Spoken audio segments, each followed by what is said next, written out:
Hello friends, Archana veg ರೆಸಿಪಿಗೆ ಎಲ್ರಿಗೂ ಕೂಡ ಸ್ವಾಗತ. ಇವತ್ತು ನಾನು ಕೊರಲೆ ಅಕ್ಕಿಯಿಂದ ಮಸಾಲೆ ದೋಸೆಯನ್ನು ಮಾಡ್ತಾ ಇದ್ದೇನೆ. ಈ ಮಸಾಲೆ ದೋಸೆ ವೆಯ್ಟ್ ಲಾಸಲ್ಲಿ ಕೂಡ ನೀವು ಯೂಸ್ ಮಾಡ್ಬೋದು. ವೆಯ್ಟ್ ಲಾಸಲ್ಲಿ ಕೂಡ ನೀವು ಮಸಾಲೆ ದೋಸೆ ತಿಂತ ತೂಕವನ್ನು ಕಡಿಮೆ ಮಾಡ್ಕೊಳ್ಬೋದು.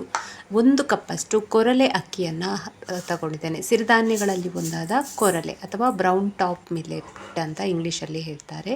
ಅದಕ್ಕೆ ಅರ್ಧ ಕಪ್ಪಷ್ಟು ಉದ್ದಿನಬೇಳೆ, ಹಾಗೆ 1 ಚಮಚದಷ್ಟು ಮೆಂತೆ ಕಾಳು, 1/4 ಕಪ್ಪಷ್ಟು ಗಟ್ಟಿ ಅವಲಕ್ಕಿ, ಹಾಗೆ 2 ರಿಂದ 3 ಚಮಚದಷ್ಟು ಕಡಲೆಬೇಳೆ, ಇವಿಷ್ಟನ್ನು ಹಾಕಿ ಚೆನ್ನಾಗಿ 3 ಸಲ ವಾಶ್ ಮಾಡಿಕೊಳ್ಬೇಕು. ಹಾಗೆ ನೆನೆಸಿಕೊಳ್ಬೇಕು.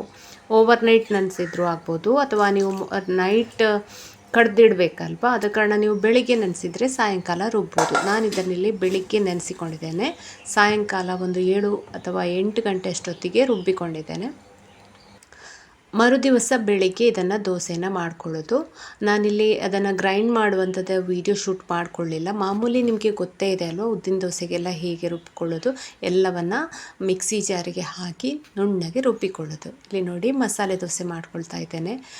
ನೀವು ಕಬ್ಬಿಣದ ತವದಲ್ಲಿ ಆದರೂ ಮಾಡ್ಬೋದು, ನಾನ್ ಸ್ಟಿಕ್ಕಲ್ಲಾದರೂ ಮಾಡ್ಬೋದು, ಏನೂ ತೊಂದರೆ ಇಲ್ಲ, ಆರಾಮ್ಸೆ ಹೇಳ್ತದೆ. ಇಲ್ಲಿ ನಾನು ಇದಕ್ಕೆ ಬಟಾಟೆ ಬಾಜಿನ ಮಾಡ್ಕೊಂಡಿದ್ದೇನೆ. ಮಸಾಲೆ ದೋಸೆ ಅಂತ ಹೇಳಿದರೆ ಬಟಾಟೆ ಬಾಜಿ ಬೇಕಲ್ವ. ವೆಯ್ಟ್ ಲಾಸ್ ಮಾಡುವಾಗ ಬಟಾಟೆ ಬಾಜಿ ತಿನ್ಬೋದಾ ಅಂತ ಹೇಳಿದರೆ ಖಂಡಿತ ತಿನ್ಬೋದು, ಆದರೆ ಪೋರ್ಷನ್ ಕಂಟ್ರೋಲು, ಬಟಾಟೆ ವೆಯ್ಟ್ ಗೇನ್ ಆಗುತ್ತೆ. ಹಾಗಾಗಿ ಸ್ವಲ್ಪ ಕ್ವಾಂಟಿಟಿಯಲ್ಲಿ ತಿನ್ನಿ. ಈರುಳ್ಳಿ ಜಾಸ್ತಿ ಹಾಕಿ ಬಟಾಟೆ ಕಮ್ಮಿ ಹಾಕಿ ಮಾಡ್ಬೋದು ನೀವು. ಅಂದರೆ ಈಗ 2 ಈರುಳ್ಳಿ ಹಾಕಿತ್ತು ಅಂದರೆ 1 ಬಟಾಟೆ ಹಾಕ್ಕೊಳ್ಳಿ, ಆ ಪೋರ್ಷನಲ್ಲಿ ನೀವು ಮಾಡ್ಕೊಳ್ಬೋದು. ಯಾಕೆಂದರೆ ಬಟಾಟೆ ತುಂಬ ಕಾರ್ಬ್ ಅದರಲ್ಲಿ ಜಾಸ್ತಿ ಇದೆ, ಅದು ವೆಯ್ಟ್ ಗೇನ್ ಮಾಡುತ್ತೆ. ಹಾಗಾಗಿ ಬಟಾಟೆ ತಿನ್ನುವಾಗ ಸ್ವಲ್ಪ ಜಾಗ್ರತೆ ಬೇಕು. ನೋಡಿ ಎಷ್ಟು ಟೇಸ್ಟಿಯಾದ ಮಾರ್ನಿಂಗ್ ಬ್ರೇಕ್ಫಾಸ್ಟ್. ಇದೇ ಹಿಟ್ಟನ್ನು ನೀವು ನೈಟ್ ಕೂಡ 1 ದೋಸೆಯನ್ನು ತಿನ್ಬೋದು, ಹಾಗೆ ಬೆಳಿಗ್ಗೆ ಕೂಡ ಒಂದೇ ದೋಸೆಯನ್ನು ತಿನ್ಬೋದು. ವೆಯ್ಟ್ ಲಾಸ್ ಜರ್ನಿಯಲ್ಲಿ ಇರುವವರು 1 ದೋಸೆ ತಿಂದರೆ ಹೊಟ್ಟೆ ಫಿಲ್ ಆಗ್ತದೆ. ಅದ್ರ ಜೊತೆಗೆ ನೀವು ಬೇಕಾದರೆ ಸಲಾಡ್ ಅಥವಾ ಫ್ರೂಟ್ಸ್ ಏನಾದರೂ ಆ್ಯಡ್ ಮಾಡ್ಕೊಳ್ಬೋದು, ಅಷ್ಟು ಹಸಿವೆ ಆಗ್ತದೆ ಅಂತ ಹೇಳಿದರೆ. ತುಂಬಾ ಚೆನ್ನಾಗಿತ್ತು. ಹಾಗೆ ಮತ್ತೊಂದು ಡಿನ್ನರ್ ರೆಸಿಪಿ ಕೂಡ ನಿಮ್ಮ ಜೊತೆ ಶೇರ್ ಮಾಡುವ ಅಂಥೇಳಿ ಶೇರ್ ಮಾಡ್ತಾ ಇದ್ದೇನೆ. ಪ್ರತಿಯೊಂದು ದಿವಸ ಒಂದೊಂದು ರೆಸಿಪೀಸ್ ಹಾಕ್ತಾ ಹೋದರೆ ನಿಮಗೆ ಅದನ್ನೇ ನೋಡಿಕೊಂಡು ನಿಮ್ಮ ಮನೇಲಿ ಕೂಡ ನೀವು ಅದೇ ರೀತಿ ಮಾಡಿಕೊಂಡು ಅದೇ ಕ್ವಾಂಟಿಟಿಯಲ್ಲಿ ತಿಂತಾ ಹೋದರೆ ನಿಮ್ಮ ವೆಯ್ಟ್ ಕೂಡ ಕಡಿಮೆ ಆಗ್ತದೆ. ಇಲ್ಲಿ ಲೋಟಸ್ ಸೀಡ್ಸ್ ಅಥವಾ ತಾವರೆ ಬೀಜ ಅಂತ ಹೇಳ್ತೇವೆ, ಅದನ್ನು ನಾನಿಲ್ಲಿ ಫ್ರೈ ಮಾಡಿಕೊಂಡು ಗ್ರೈಂಡ್ ಮಾಡ್ಕೊಳ್ತಾ ಇದ್ದೇನೆ. ಸ್ವಲ್ಪ ಒಂದು 10 ರಿಂದ 15 ಅಷ್ಟು ಲೋಟಸ್ ಸೀಡ್ಸನ್ನು ತಗೊಂಡಿದ್ದೇನೆ. ಹಾಗೆ ಇಲ್ಲಿ ಒಂದು ಸ್ವಲ್ಪ ಸೀಡ್ಸನ್ನು ಫ್ರೈ ಮಾಡ್ಕೊಳ್ತಾ ಇದ್ದೇನೆ. ಪಂಪ್ಕಿನ್ ಸೀಡ್ಸ್ ಹಾಗೆ ಸನ್ಫ್ಲವರ್ ಸೀಡ್ಸನ್ನು ಸ್ವಲ್ಪ ತಗೊಂಡಿದ್ದೇನೆ. ಹಾಗೆ ಸ್ವಲ್ಪ ಫ್ಲ್ಯಾಕ್ಸ್ ಸೀಡ್ಸನ್ನು ತಗೊಂಡಿದ್ದೇನೆ. ನೈಟಿಗೆ ನಾನೊಂದು ಮಿಲ್ಕ್ ಶೇಕ್ ಮಾಡಿ ಕುಡಿತಾ ಇದ್ದೇನೆ. ನಾವು ಯಮ್ಮಿ ಆದಂತಹ ಟೇಸ್ಟಿ ಆದಂತಹ ರೆಸಿಪಿಗಳನ್ನು ಮಾಡ್ತಾ ವೆಯ್ಟ್ ಲಾಸನ್ನು ಮಾಡ್ಬೋದು. ವೆಯ್ಟ್ ಲಾಸ್ ಮಾಡೋದು ಅಂತ ಹೇಳಿದರೆ ಏನೂ ತಿನ್ನದೇ ಇರುವಂಥದ್ದು ಆ ಥರ ಅಂದ್ಕೊಳ್ಬೇಡಿ, ಅಥವಾ ಏನೂ ಇಲ್ಲ ತರಕಾರಿ ಚಪ್ಪೆ ಊಟ ಮಾಡೋದು, ಡಯಟ್ ಯಾರು ಮಾಡ್ತಾರೆ ಆ ಥರ ಅಂದ್ಕೊಳ್ಬೇಡಿ. ಡಯಟ್ ಮಾಡುವಾಗ ಕೂಡ ಒಳ್ಳೆ ರೀತಿಯ ರೆಸಿಪಿಗಳನ್ನು ಮಾಡಿಕೊಂಡು ತಿನ್ಬೋದು. ಕ್ವಾಂಟಿಟಿ ಪೋರ್ಷನ್ ಮಾತ್ರ ನಾವು ನಮ್ಮ ಕಂಟ್ರೋಲಲ್ಲಿ ಇರಬೇಕು, ಮಿತಿಮೀರಿ ತಿನ್ನಬಾರದು. ಡ್ರ್ಯಾಗನ್ ಫ್ರೂಟ್ 2 ತಂದಿದ್ದೆ, ಮೊನ್ನೆ ಶಾಪಿಂಗ್ ಹೋಗಿದ್ದೆ ಅಲ್ಲ, ಆಗ ಡ್ರ್ಯಾಗನ್ ಫ್ರೂಟ್ ತಗೊಂಡು ಬಂದಿದ್ದೆ.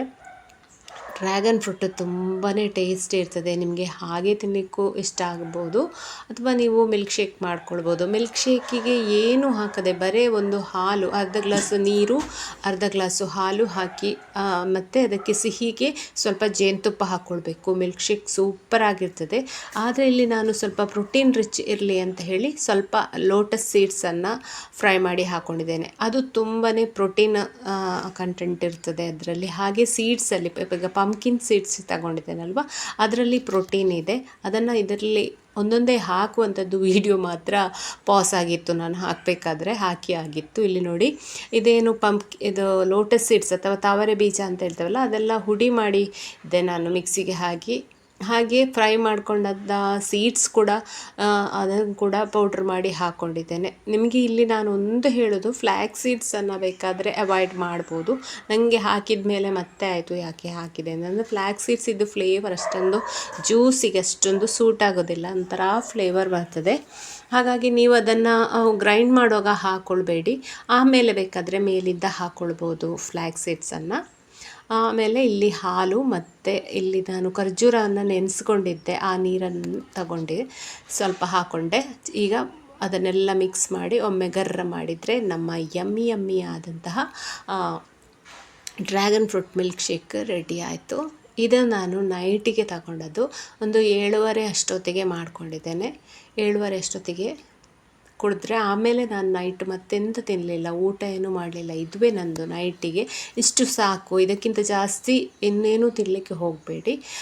ನೈಟ್ ಒಂದು 7 ಗಂಟೆ 7:30 ಅಥವಾ 8 ಗಂಟೆ ಒಳಗೆ, ಮ್ಯಾಕ್ಸಿಮಮ್ ಅಂದರೆ 8 ಗಂಟೆ ಒಳಗೆ ನಿಮ್ಮ ಡಿನ್ನರನ್ನು ನೀವು ಮುಗಿಸ್ಕೊಳ್ಬೇಕು. ಇಲ್ಲ ಅಂದರೆ ನೀವು ವೆಯ್ಟ್ ಲಾಸ್ ಆಗೋದು ಸ್ಲೋ ಆಗುತ್ತೆ. 9 ಗಂಟೆಗೆ 10 ಗಂಟೆಗೆ ಎಲ್ಲ ಊಟ ಮಾಡ್ತಾ ಇದ್ದರೆ ಅದು, ಯಾಕೆಂದರೆ ನೀವು ಮಲಗಬೇಕಾದ್ರೆ ಹೊಟ್ಟೆ ಫುಲ್ಲಾಗಿರ್ತದಲ್ಲ, ನೀವು ಏನು ತಿಂದಿದ್ದೀರಿ ಅದು ಮಲಗಲಿಕ್ಕಾಗುವಾಗ ಸ್ವಲ್ಪ ಮಟ್ಟಿಗೆ ಆದರೂ ಸ್ವಲ್ಪ ಜೀರ್ಣ ಆಗಬೇಕು. ಖಾಲಿ ಇದ್ದಾಗ ಅಂದರೆ ಊಟ ಮಾಡಿ 1 ಗಂಟೆ ವಾಕಿಂಗ್ ಅಥವಾ ಸ್ವಲ್ಪ ಒಂದು ಅರ್ಧ ಗಂಟೆ ವಾಕಿಂಗ್ ಎಲ್ಲ ಹೋಗಿ ಬಂದರೆ ತುಂಬಾ ಒಳ್ಳೆಯದು.